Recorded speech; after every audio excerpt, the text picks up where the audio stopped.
Hey, selamat datang lagi di channel ini. Channel yang memberikan informasi seputar anime. Kali ini aku akan membahas tentang rekomendasi anime yang karakter utamanya Zero to Hero, yang suka minum teh sosro, sambil naik Pajero, pakai nitro. Selamat menonton, penyuka Hamtaro. Sebelum menonton jangan lupa subscribe ya.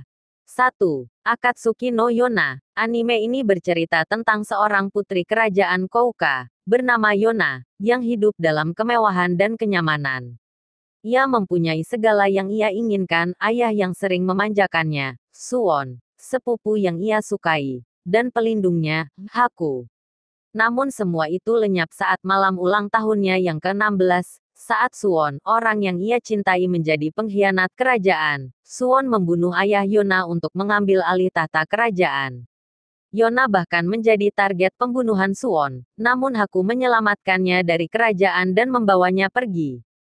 Kehidupannya yang selama ini indah berubah drastis, ia sekarang harus hidup bersembunyi dari kejaran Suwon. Ia bertekad untuk balas dendam kepada Suwon dan memulai perjalanannya bersama dengan Haku. Ia mendengarkan ramalan seorang pendeta yang menyuruhnya untuk mengumpulkan 4 kesatria legendaris yang memiliki kekuatan naga. Disinilah kisah Yona bersama Haku dimulai. 2. Aono Exorcist. Anime ini bercerita tentang seorang anak bernama Okumura Rin. Ia juga mempunyai saudara bernama Yukio. Mereka berdua dari kecil diasuh dan tinggal bersama Fujimoto Shiro, seorang bapa di sebuah gereja. Saat Rin berusia 15 tahun sesuatu yang aneh terjadi di luar kendalinya. Ia mengeluarkan api biru yang sampai menyelimuti tubuhnya.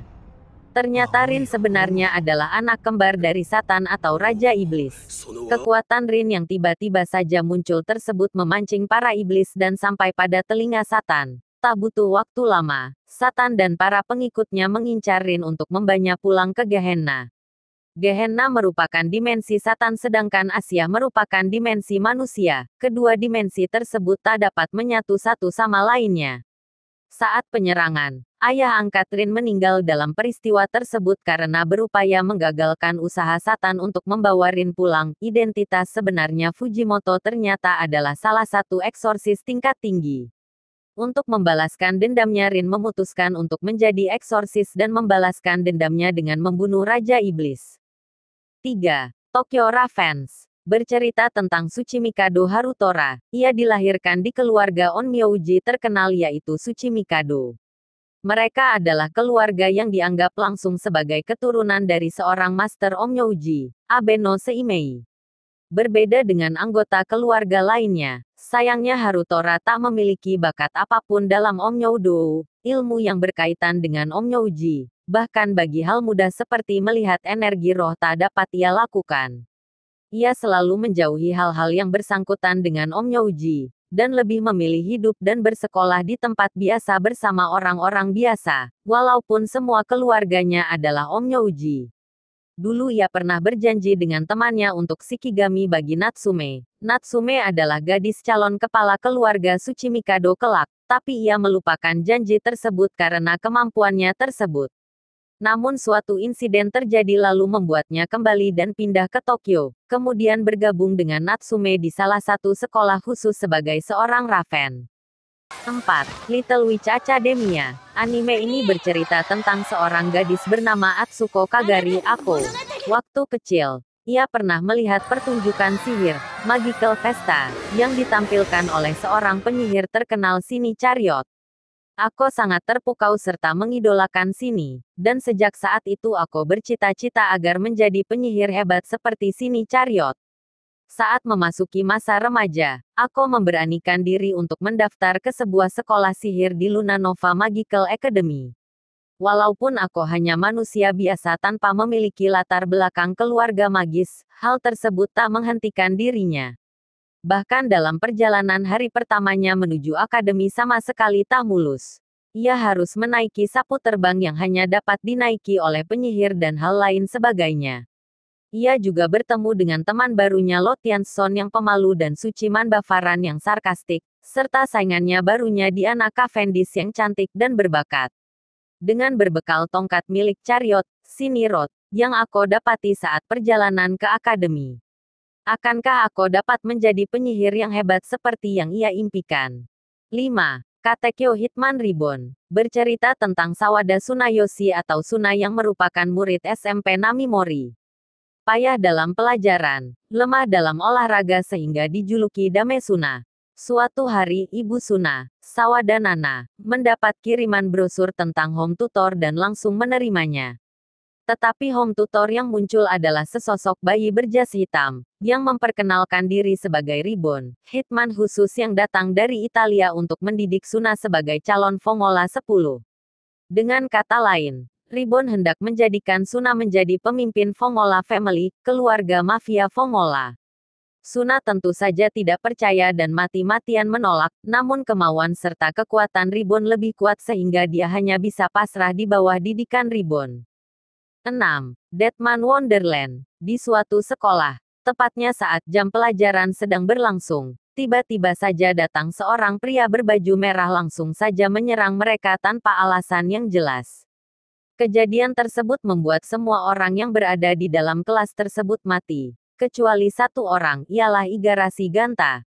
Bagai sudah jatuh tertimpa tangga, Ganta yang baru saja shock karena tragedi tersebut malah dituduh sebagai tersangka dalam kasus itu. Ia difitnah dengan tuduhan membunuh teman-temannya karena hanya dia sendiri yang masih hidup. Akibat tuduhan tersebut, Ganta dijatuhkan hukuman mati. Sebelum dihukum mati, ia sekarang harus dipenjarakan di sebuah penjara khusus yang bernama Deadman Wonderland. Berbeda dengan penjara seperti biasanya, penjara ini mengumpulkan dana dengan membuat atraksi sirkus yang menggunakan para tahanan sebagai pemainnya. Tak tanggung-tanggung acara dan game yang dibawakan oleh mereka adalah dengan mengancam nyawa bahkan berujung kematian. Anehnya atraksi tersebut sangat disukai oleh pengunjung. Disinilah Ganta hidup. Namun suatu keanehan terjadi di dalam dirinya. Ia bahkan harus dipindahkan ke penjara khusus yang hanya berisi para deadman. Sampai ia tahu rahasia yang begitu gelap di penjara tersebut bahkan jauh lebih kelam dari yang ia bayangkan. 7. Radiant. Bercerita tentang seorang anak bernama Seth yang berasal dari Bukit Pompo. Ia memiliki impian untuk menjadi seorang penyihir yang hebat. Seperti halnya semua penyihir, Seth juga telah terinfeksi dari salah satu makhluk hidup yang bertahan setelah kontak langsung dengan makhluk bernama Nemesis. Nemesis merupakan makhluk yang jatuh dari langit, yang menghancurkan dan mencemari semua benda yang disentuhnya. Seth dan semua penyihir sudah kebal terhadap mereka. Ia bercita-cita untuk menjadi hunter dan menghancurkan semua Nemesis. Lebih dari itu, Seth memiliki sebuah impian lain yaitu melakukan perburuan monster dan menemukan Radiant. Bersama dengan teman-temannya dan penyihir lainnya, dari sinilah kisah mereka dimulai. 8. Mairi Masita, Iruma-kun. Anime ini bercerita tentang seorang remaja 14 tahun bernama Iruma Suzuki. Sejak kecil ia merupakan anak yang baik dan penurut, ia tak pernah menolak apabila seseorang meminta tolong kepadanya. Sayangnya ia memiliki orang tua yang tidak bertanggung jawab, bahkan kini ia bekerja sendiri untuk menafkahi hidupnya. Suatu hari ada sesosok iblis yang menjemput Iruma dari dunia manusia, dan membawanya ke dunia bawah, dunia para iblis. Iblis bernama Sullivan tersebut memberitahukan bahwa orang tua Iruma telah menjual Iruma kepadanya, dan Sullivan mengadopsi Iruma menjadi cucunya. Iruma tak bisa menolak dan akhirnya setuju. Sullivan sendiri sangat baik kepada Iruma karena selama ini ia menginginkan cucu yang dapat menemaninya. Beberapa hari kemudian Iruma dimasukkan ke sekolah iblis, Babils. Di sana kakeknya Iruma merupakan kepala sekolah. Bagaimanakah kelanjutan kehidupan Iruma di dunia iblis? Itulah beberapa rekomendasi anime yang karakter utamanya Zero to Hero. Kalau mau tanya seputar anime, alur cerita anime, ataupun butuh rekomendasi anime, silahkan tulis di kolom komentar. Terima kasih telah menonton video ini. Dan seperti biasa jangan lupa like, subscribe, dan bagikan video ini agar aku bisa dapat duit AdSense, dan juga kalian bisa melihat info anime yang menarik lainnya.